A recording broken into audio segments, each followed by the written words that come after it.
First at 4, voting during a pandemic. The Michigan primary is the dress rehearsal for November. We are live with an update on how it's going today. A former gymnastics coach gets emotional in court. What she said about the victims in the Larry Nassar sex abuse scandal and how much time she'll spend behind bars. Karen, most of us are dry on this primary day, but there are showers out there. We'll see how long those last and when the heat is finally going to return. It is all right now, first at 4. Local 4 News starts now with a breaking news alert. Good afternoon, I'm Karen Drew, and we start with breaking news from the Detroit Lions, who say quarterback Matthew Stafford had a false positive test for COVID-19. Stafford has now been removed from the COVID reserve list. He has now had 3 negative tests in a row. The Lions say Stafford does not have COVID-19, never had COVID-19. His whole family is fine as well. Dr. Frank McGeorge and Bernie Smilovitz will have more on this new development when you join us tonight at 5. 2020 continues to be a year like no other. Today we are following the Michigan primary during the COVID-19 pandemic, and the impact on the political process has been easy to see. Polling places look very different, and there's been an explosion in absentee ballots. Consumer investigator Hank Winchester monitoring how things are going this afternoon. How do things stand, Hank? And Karen, good afternoon to you. A steady stream of people making their way here to this school in Northwest Detroit to vote today, but it's the huge number of absentee ballots that have come in during the last month or so that could delay the results of this primary election. Take a look at some video, and as you do, I'll talk to you about some problems we've also seen as the day has progressed. The good news here is that most people are wearing their mask. When you make your way into a polling station, you will find plenty of hand sanitizer. The bad news is that in a handful of polling locations throughout the city of Detroit, this morning at 7 a.m., they were not ready to roll. Either voting machines were not in place or staff themselves were not ready and not there to let voters into the building. We talked to a frustrated voter today who had to come back later this afternoon to cast her ballot, and also we talked to the Secretary of State to gauge her reaction and how things are right now. Take a listen. They explained that their supplies had not yet arrived. And I again looked at my watch and I said, the polls are supposed to be open at 7 a.m. and it's now 8:30. That's not anything that should happen. We had a couple incidents in Detroit this morning where precincts were late opening because poll workers were unable to show up, but we had planned for that. We actually trained hundreds of people just yesterday to backfill vacancies in the case that there were no shows, so we sent 35 workers from our staff. And the Secretary is confident that those issues have been resolved in those select Detroit locations. She was monitoring some potential problems in the Flint area, but feels like anyone here within Metro Detroit that wants to get out and vote, that they have an opportunity still to do so.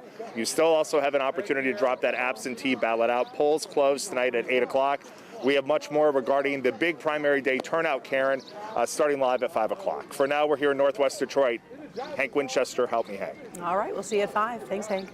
In addition to Hank's coverage at 5 and 6, we sure hope you join us tonight at 11 as all of the results are coming in. You'll also be able to track the numbers online at clickondetroit.com as soon as the first results start coming in until the last ballot is counted. Today was sentencing day for a former MSU gymnastics coach charged in connection to the Larry Nassar scandal. Kathy Klages was found guilty of lying to an officer during the investigation into sexual assaults committed by Nassar. Klages was convicted after 2 former gymnasts testified they told her about being abused by Nassar back in 1997. Klages said she does not remember being told about the abuse. Before her sentencing, she expressed remorse for her lack of action. I've always prided myself on trying to keep and protect my gymnasts at all costs, which is another reason why I've struggled with the claims made against me. The thought that I may have ignored young women who were hurting and in pain and needed help at times has been unbearable.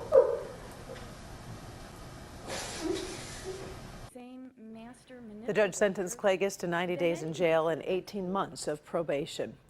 There is a changing of the guard at the top of the Ford Motor Company. The current CEO, Jim Hackett, will hand things over to the current COO, Jim Farley. The transition has been widely expected as the two men have been working together over the past 3 years. Hackett will officially step down October 1st. The president of the UAW says he's been working with Farley through the COVID-19 crisis and, quote, says, I know that Ford Motor Company is in steady hands that will continue the long Ford family tradition of leadership that respects its workforce and keeps communications open in a challenging industry. That's a statement coming from Rory Gamble. Business editor Rob Maloney will take a look at what this transition means in the middle of a challenging time for the auto industry. Our coverage continues tonight at 5. Okay, so let's turn our attention to coronavirus. We just got new numbers from the state. We are hearing from Governor Whitmer about stress over the new school year. The state is reporting 644 new cases in the past 24 hours. 8 additional deaths have now been recorded, bringing the total to more than 6,200 since the crisis began. Oakland County is reporting a big increase in the number of cases among kids 15 to 19 years old. It says some of the cases are connected to large indoor and outdoor gatherings. Governor Whitmer has no mandate for how schools should proceed. She keeps saying districts will have to be flexible, even though it is tough on parents.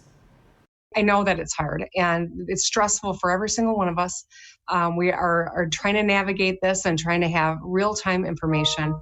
But between now and 3 weeks from now, we could be in a very different state with regard to COVID spread. And that's why we've got to have contingency plans for these various possibilities. And there is so much doubt hanging over the school year, but parents will still have to do some back to school shopping. And there are some things you definitely want on your list, I should say. Steve Garagiola talking with an expert to help you get your hands on the one item that is almost impossible to find. This fall, some kids will go back to school full time. Others will do a mix of online and back in school. But either way, with COVID-19 still hanging over us, parents are shopping for more than backpacks. Health experts will all agree the best health habit to teach our children heading back to school is simple hand washing. And they don't need to use any special soaps. All soaps are antibacterial. You don't need antibiotics. Just a regular, good old generic soap will do just as fine as the expensive stuff that has labels like antibacterial and stuff. But soap and water won't always be available at school. You should consider arming them with hand wipes in the backpack. What parents need to look for are 75% alcohol-based wipes. Matt Granite is a national consumer reporter. He says the problem is that it's almost impossible to find sanitizing wipes right now. But they are available on a website called purewell.com. The school year is now. We need this now, which is why I'm telling you to grab the specific pack. The other big germ carrier that your kids handle is a cell phone. The average smartphone is 10 times dirtier than a public restroom toilet seat. And then what do? Well, we put our phones right up against our faces. Matt suggests a product called the Phonitizer for phones, pens, keys, all the things that carry and spread germs. You put your phone or your car keys or your Bluetooth earpieces into this Phonitizer. You close the lid, and then within minutes, it kills 99.99% of the germs using a UVC sterilization method. And if your kids resist because they think none of this stuff is cool, remind them that healthy is the new cool. Every other child, every other teacher is thinking the same thing.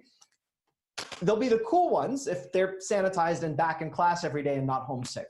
I'm Steve Garagiola, Local 4. If you'd like to learn more about some of the products and where to find them, we put a link on our webpage. Click on Detroit.com. We're in the middle of a summer cool down. Some of you might see some lingering rain showers out there.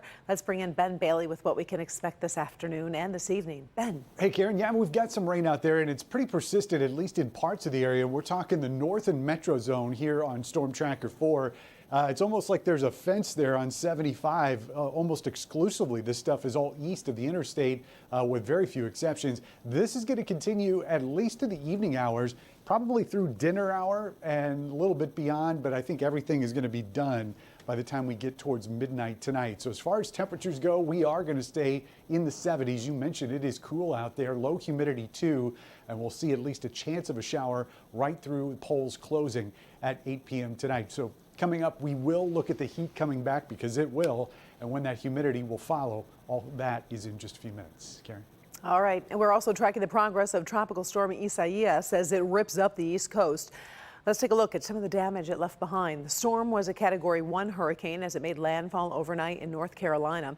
It brought flooding to coastal areas and spawned tornadoes, even as it was once again downgraded to a tropical storm. In Bertie County, at least one person was killed, several homes destroyed, some, as you see, literally blown apart. The local sheriff says he's never seen anything like this in his 38 years on the job. South Carolina did not escape the storm's destruction. The Sea Cabin Pier in North Myrtle Beach suffered significant damage, with part of the pier torn away. Storm surge arrived at the same time as high tide, and local residents said the damage was worse than what they expected. Luckily, no injuries reported there. Ben continues to track the storm as it moves north, and he'll be back in a few minutes. Still ahead, it is another Swiftie celebration. We're going to talk about a piece of music history in trending. Also, lost and found in the middle of the Pacific Ocean. It was not GPS or a smartphone that led to this rescue. We'll show you what did the trick. Up first, a massive explosion in the Middle East. We'll show you the witness video going viral and have an update on the search for the cause.